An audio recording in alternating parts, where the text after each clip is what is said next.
Jacob Rouse from Braxton Brewing. Jacob, come on up.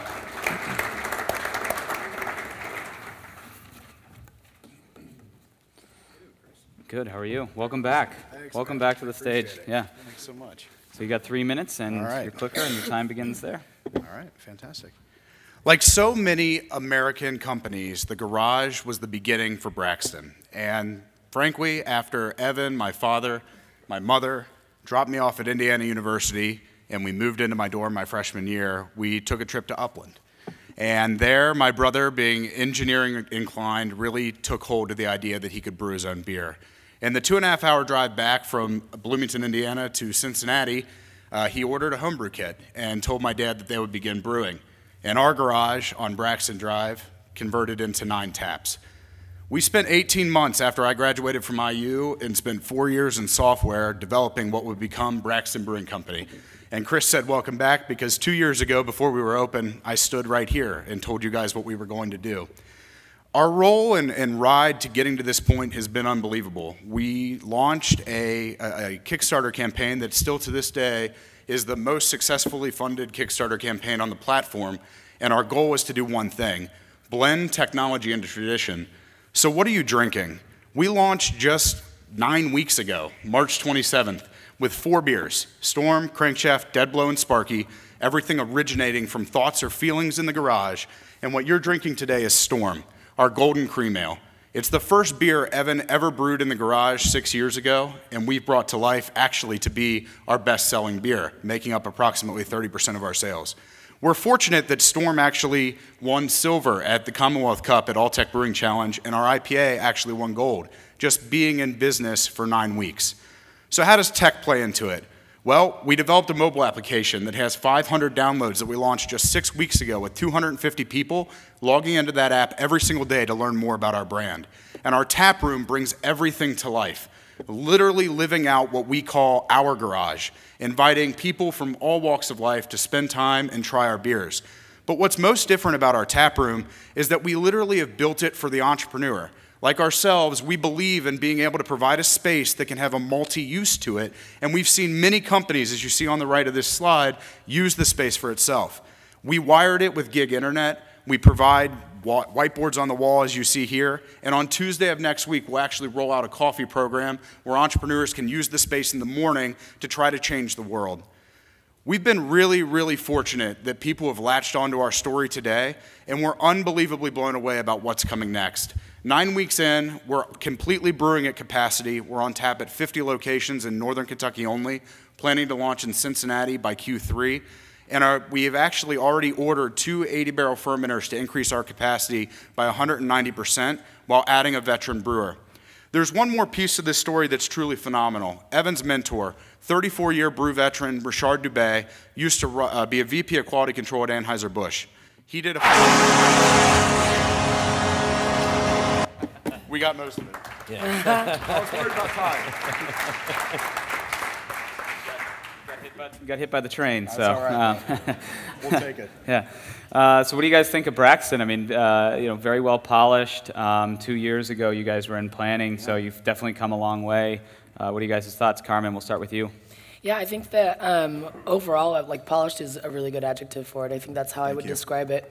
The logo marks and the feeling of the space that you guys have created, even the photography, everything like conveys a message. So that's really important and a good step in the right direction.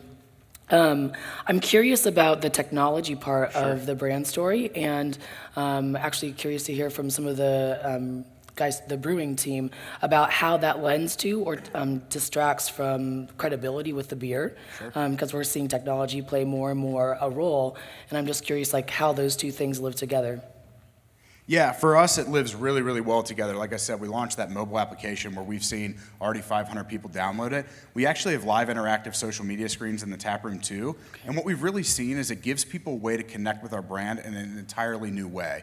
Like, it's hilarious to watch people in our tap room take selfies just to see it on the board, but they're all enjoying amazing beer, right? Every check-in on Untapped, every Yelp review, all pops up on that board as well, and it really kind of drives home that sense of community. So it's worked really well for us. Our brew house that we have is very manual, and Evan and Richard remind me of that every single day, that they're like going down and actually pulling valves because they're really like engineering and mechanically inclined. So we make sure that the beer is the focus of everything that we do, but the technology kind of accentuates it. Okay. And speaking of the beer, what do you guys, think about the actual product? Ben, is it something that you could see producing in larger quantities, maybe? Yeah, no, I think it was nice and clean. So the quality was definitely there. Good to style. There was no kind of outlying random flavors that came in and muddled it. Coming up here with a golden is somewhat bold for smaller breweries because those are a little more delicate, tougher beers to make. But no DMS, diacetyl, or any off flavor. So technically, the beer was sound. I will say you're seeing some pretty explosive growth right now. Are you guys where is quality going to fall in that, because you'll see that cycle happen where brewers just can't make enough beer? That is such a great point. Honestly, quality is hands down the most important thing to ourselves. As I mentioned, Richard used to be a VP of quality at Anheuser-Busch. So there's not a bad batch of beer that will ever leave the facility. And in fact, on Sunday of this week, somebody had reported that we had a bad batch and we went and picked it up. It was a line that wasn't clean. So for us, we care about quality more than anything on earth, and we're definitely going to see that. So production will always halt, making sure that quality is the first thing that we present, because that's honestly what we owe it to this industry, frankly. Pat, is this something you could see selling at Binny's? Yeah, I have to see the package. You mentioned you were in a ballpark. That's pretty impressive that you're in a stadium already.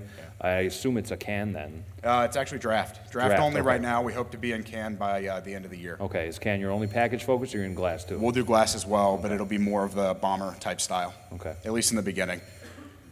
And Doug, you guys at Upland just went through pretty significant overhaul of the brand. They're coming out of the gates with a very clean, very finished brand. What do you make of just how we tied everything together? Yeah, I love the tie with the founding narrative and the ownership narrative. I mean, that has to be kind of the basis of your brand moving forward. So I thought it was really well done. It shows that you guys have been working on it and been actually selling beer. Thank you very much. It shows. Yeah. Started in a garage, slightly bigger garage now. Yep. Michael, does the story resonate? I guess I'd like to know a little bit more around the people behind it. I heard a lot about technology, and to be honest, I didn't quite get the role that the app plays in the overall story at all. Sure. Once you talked about the co-working space, I was interested and curious about it. I don't know how that fits into the overall perception of what the brewery is about or what its reason for being in that community is. But I think it's a compelling asset to have to bring people in. A question for me is about the hierarchy of people's sort of associations with the brand at that point. Is it a co-working space, a brewery, a cool app that I download, and there's a lot of things going on there, and that's absolutely not to say you're not doing it well, but that's a hard story to stitch together, so it's a challenge. 100%. Unfortunately, we're out of time. Thank you. Round of applause for Jacob.